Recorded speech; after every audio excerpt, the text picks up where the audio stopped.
Reality শোয়ের গোপন তথ্য ফাঁস করল সঙ্গীত শিল্পী শান।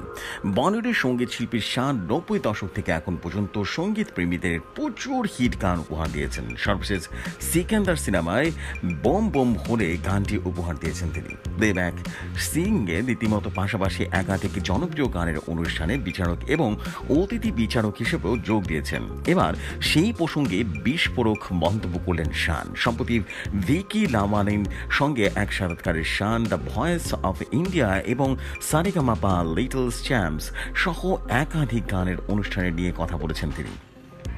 কেন অনুষ্ঠানে অসাধারণ গান গাওয়ার পরেও বৃহত্তর জগতের গায়করা সুযোগ পাচ্ছে না সেই বিষয়ে আলোকপাত করেন এই গায়ক। শান বলেন, যে গানগুলো আপনি রিয়েলিটি শোতে শুনতে পান সেগুলো ডাব করা হয়ে থাকে। আমাকে এই বিষয়ে আমায় বারবার অবগত করা হয়েছিল। শুধু তাই নয়, আমি নিজেও এই বিষয়ে নিশ্চিত।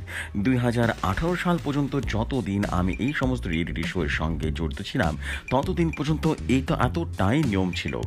আপনি যখন একটি গান টিভির পর্দায় শোনেন তখন আপনার মনে হয় অসাধারণ, আপনার মনের প্রত্যাশা কিন্তু আকাশচুম্বী হয়ে যায়। কিন্তু আপনি যখন তাদের কোথাও গাওয়ার জন্য ডাকেন তখন আপনি বুঝতে পারবেন যে তারা সেই প্রত্যাশা পূরণ করতে পারবে কিনা।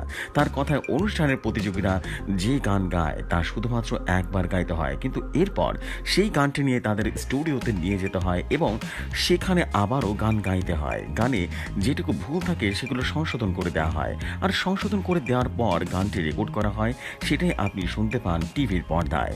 এটাই চলে আসছে বছরের পর বছর। এদিকে তানহা দিল গান গায়ক, সে বলেন, আমি কাউকে খারাপ বলছি না, অবশ্য কেউ কেউ তো নিশ্চয়ই ভালো গান গাইতেন, কিন্তু সবাই নয়। তবে যারা ভালো গান গাইছেন তারা কিন্তু আবার রেকর্ড করে সংশোধন করে দেওয়ার ব্যাপারটা ভালো লাগে না। 2018 সালের পর থেকে আমি এই সমস্ত অনুষ্ঠানের সঙ্গে এই জন্য আর জড়িত নই।